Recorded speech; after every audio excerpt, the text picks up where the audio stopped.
India's neighborhood is seeing some tension. Maldives, the small island nation down south near the equator, along India's western coast, is having some issues with India, or more specifically, the new dispensation that has come to power in the month of November last year, headed by President Mohammad Muizzu, has some problems with India, because of which they have been escalating.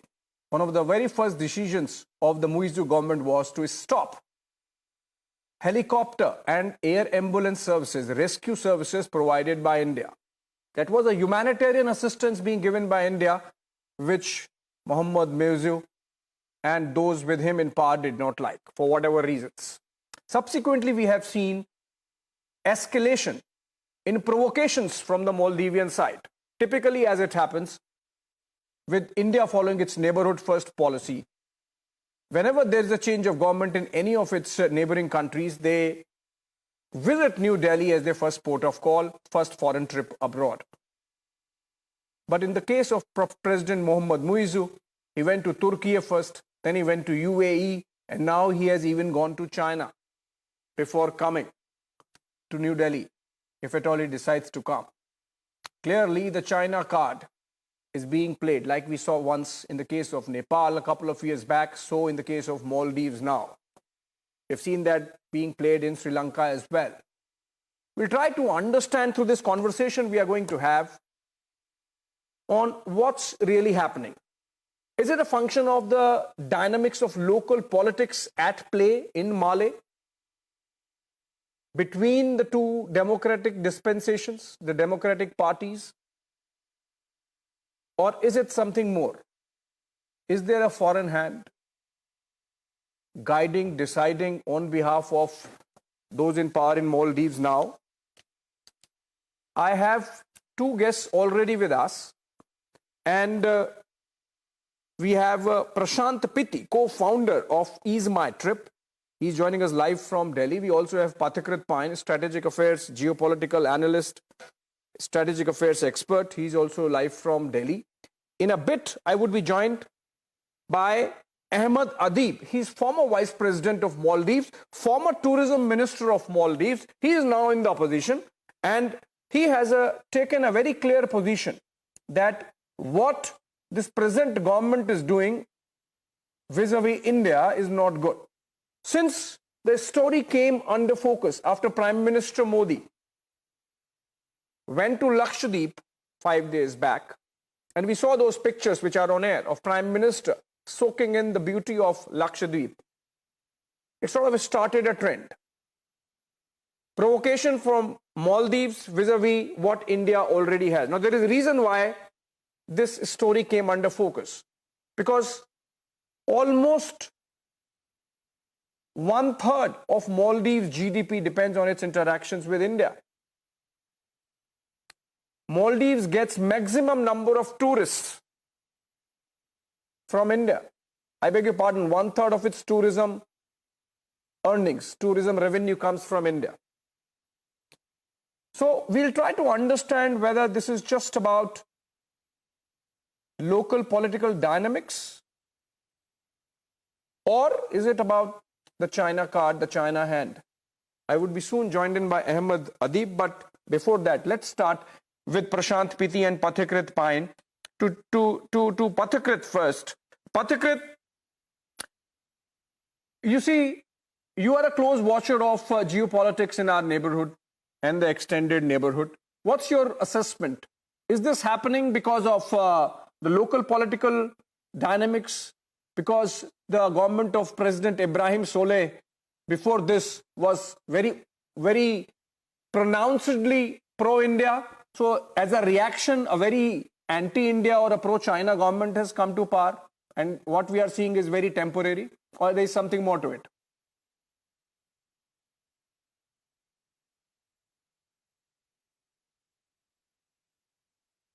Politics. So it's not essentially partisan politics going on. It's not exactly a partisan politics going on. Go ahead. What I think is actually happening is that China always does the bidding for such elements who would do their job. Let me tell you what's the problem with Maldives. Maldives is a very fragile economy in a very ecologically vulnerable environment and in a very, very tense geopolitical region. Ideally, for a country like Maldives, they should have stayed away from all kinds of major war, face-offs going on among major powerhouses. But the problem is countries like Maldives and certain elements of them get propped up by the likes of China, who then ask them to do the work of a flanker. Whatever Maldives is doing, especially this dispensation, even if they have suspended these three ministers, please understand, I would like to tell the audience, it was started by the president of Maldives, the present president himself. And why I say that the Maldivian government, Maldivian economy is so fragile. Look at the economy of Maldives. $7 billion is its GDP, nominal GDP. It is less than 25% of the turnover of TCS for the year 2023, less than 6% of the turnover of Reliance Industries at $1.120 billion. Still, their ministers are making crass comments at the prime minister of a country which is the fifth largest economy of the world, who never mentioned a word about Maldives. He was merely promoting Lakshadweep, which was his right.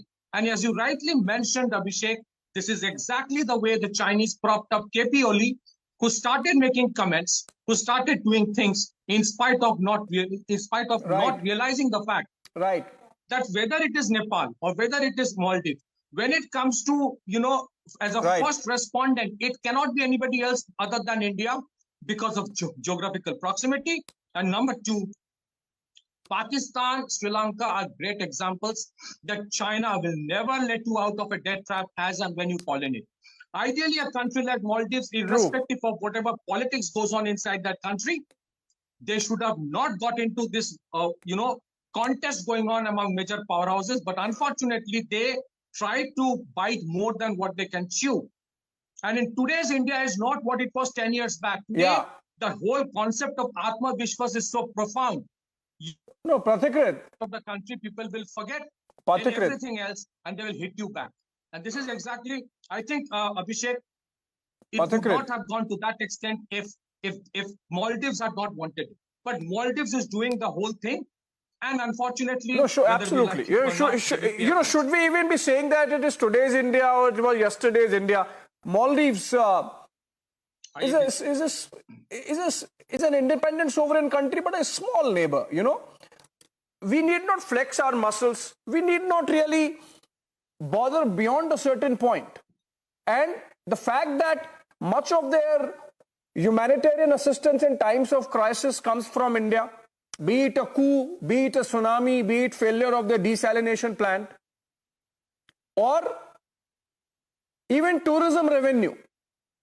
We are joined in by Prashant Pitti. He's co-founder of Ease My Trip, and the reason why we have him on our show is because early in the morning, their organization came up with this idea that they would stop all bookings of tourists from India to Maldives. Now, let's try to understand what this means for us in terms of not having Maldives as an option. Also, what it means for Maldives in terms of its revenue share. Mr. Pitti, you were quick to take that decision, perhaps guided by or influenced by social media post Prime Minister's visit to Lakshadweep.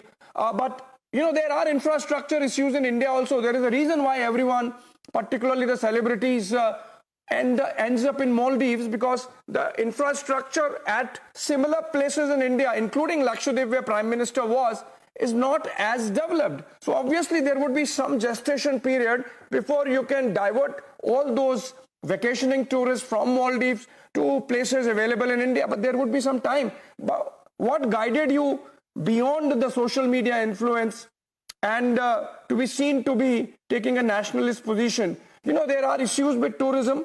What does this really mean for Maldives going forward? Well, Abhishek, firstly, thank you for having me on the show. Abhishek, yes, clearly, we have seen what we have seen in the last 4-5 days, how India was derogated by multiple, ministers of Maldives. Now, we think that Maldives have just now shot themselves in the foot, but I think it was very well orchestrated. Maldives, as we know, was never mentioned by our honorable Prime Minister while promoting Lakshadweep, which he was well within its right. Maldives, probably it's a proxy war. The way I see it is, it could be a proxy war between India and China, just like USSR and US fought in Vietnam. We believe that it could be one of the proxy wars, and it could be just the beginning of it. And we know that the current regime is very close to China.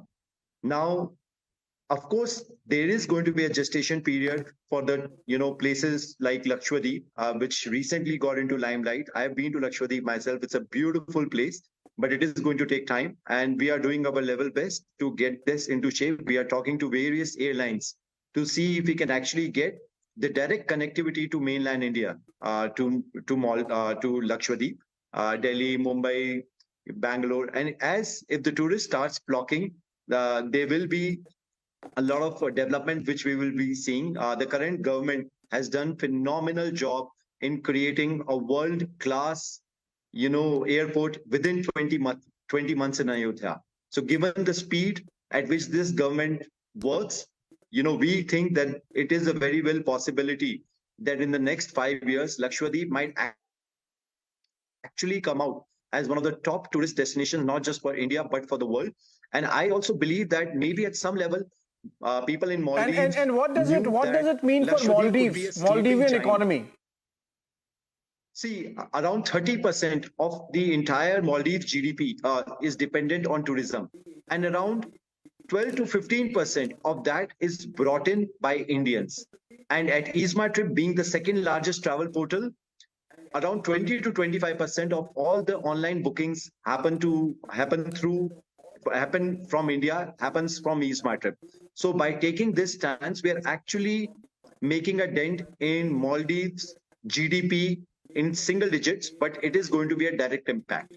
The impact which by making decision, and as we knew that we are in the position of power, we also need to have the responsibility to side with the country and not really care about the profits. We are letting go of our revenues and our profits in order to stand up for the country, because for any self-respecting citizen, this seemed below the belt hit which should not have been expected.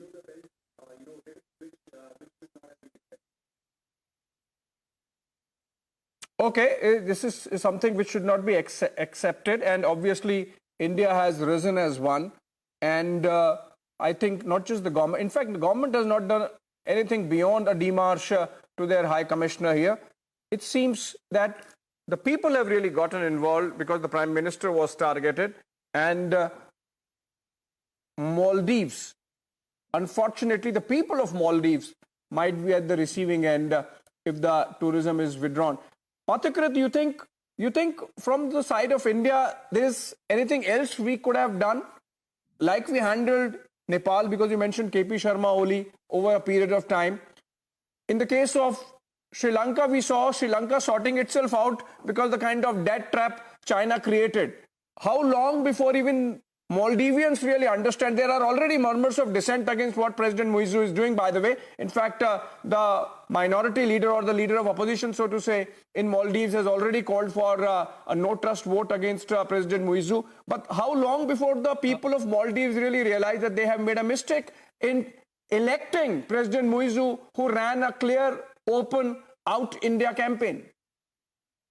Abhishek, you rightly mentioned about Nepal and Sri Lanka, and I think India's neighborhood first policy would ideally not change.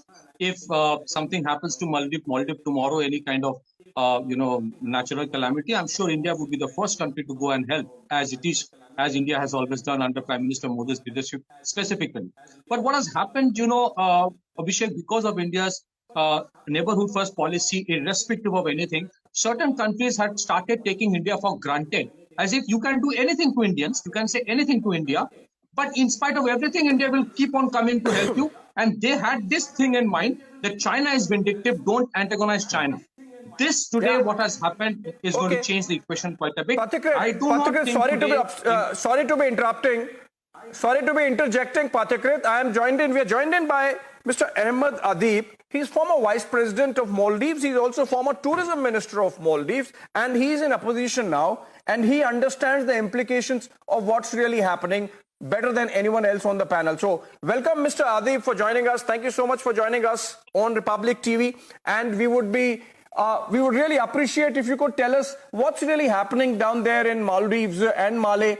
The new president, from the word go, has taken a very clear anti-India position, it seems. What, according to you, is really happening there? Thank you very much for having me. As you see, the campaign was run on India Out campaign, which was targeted to the last government of Maldives, which was very close to India. And this was started by the former President Yamin. But also now President Yamin has gone out of that party. Dr. Muiz, the new president, inherited that. And within that party, there are extreme elements that as you see, which were previously activists, now has become deputy ministers, and they have this racial and degrading remarks on Indians and Prime Minister Modi, which led to this diplomatic crisis, which is blown out of proportion now. I really believe that Maldives government should do more.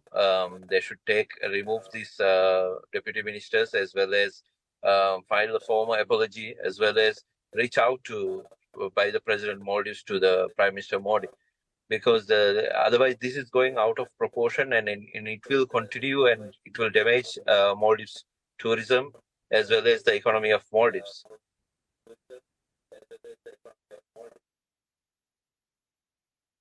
Okay, so, and is it because of the local political dynamics that this has happened? So, for example, the fact that Mr. Muizu, after becoming president, the first thing he does is he grounds the Indian Dornier and helicopter service. Then he asks the soldiers to leave, which is okay, we understand. Then he walks out of the joint hydrography agreement. Then he does not send his NSA to attend the NSA level Colombo security dialogue. Then he goes to Turkey first, then he goes to UAE, then now he's gone to China. How is China? Is China the elephant in the room? You think the Chinese could be guiding behind the scenes all these actions? I think it's been just 60 days into the government, and it's yet to be seen what will happen in China. President Dr. Muiz is already in China. So the decisions they make, the agreements they make, I think that will reflect on what is going to happen next, I would say. But as you see, Maldives has reached all the debt ceilings, debt to GDP. Everything is beyond. We cannot take any more loans, and also it is very limited that like budget support and everything will come from any other country. If you take historical context, even for last 5-10 years, it has always been India who gave budget support to Maldives governments and has been helpful in the financial crisis as well as the economic crisis we felt with the COVID. It has always been India. So it is yet to be seen what will happen next. I'm also an observant at the moment because I'm not in the government. So what I would say is that we have yet to see what is going to happen. But do you think, Mr. Adib, that people on the ground, the common Maldivians, they would suffer if this continues? Because like we saw in the case of the desalination plant failure, the water crisis, like we saw in the case of tsunami, like we saw in the case of going back to 1988, the coup, India happens to be the first responder. Whenever there is a crisis, whenever there is humanitarian and development assistance needed. So you think if this really leads to a lot of bad blood between India and Maldives, and if these kind of humanitarian assistance really tapers off, you think the common people in Maldives would suffer, and then there could be a reaction? Yes, exactly. Even now, because of this social media and because of this full-blown diplomatic crisis, and also the anti-Maldives sentiments which is coming because of the derogatory comments by the ministers, I think already the bookings are getting cancelled. It's already hurting the tourism, and it will directly impact the economy, and also directly it will impact the Maldivian people. And if you see the Maldivian people, the majority of the Maldivian people watch Bollywood movies. We love Indian food. We are very close with India, but it's just very few, because of very few politicians that Maldivian people are going to suffer. So the Maldives government should take action to solve this crisis rather than just letting it blow out and escalate. So Maldives government should take more action to solve this crisis. Otherwise, our fellow Maldivians will suffer. Our economy and our tourism will suffer. Right. Right. And you think this is because President Muizu, of course, has also been the mayor of Malé for the longest period of time. He has seen the development assistance. He has seen the development works, the humanitarian assistance. So he's not someone who does not know the value of having India as a friend. You think this is personal motivation, or you think that this is the larger ecosystem of the political party that he represents, which is guiding him? To be honest, at the moment, there's a transition from President Yamin to Dr. Muiz. Even the party himself, he has to take over the party. So everything is transition. And I think that like when it's transiting, there are these kind of extreme elements even inside the party. So I think because of all these elements, I think it's been difficult for Dr. Muiz to have a good relationship with India. But what I see is that when you are in power, you should be responsible, we should be mature, and we should balance everything because when you are in opposition, when you are campaigning, you say some sort of things that to get the votes. But when you are in power, you should be more than anything, and you should really think of the livelihood of the Maldivians, which is the tourism, which is the relationship we have with the countries. So I believe that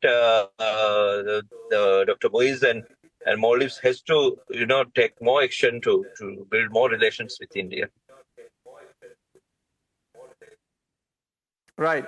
Thank you so much, Mr. Ahmed Adib, ex-Maldives Vice President there talking to us. Much appreciate you joining us and giving that perspective from the ground on what's really happening. Hopefully, better sense would prevail, and as you said, rightly so, that in position of responsibility, more responsibility needs to be shown. Thank you so much for joining us on this broadcast.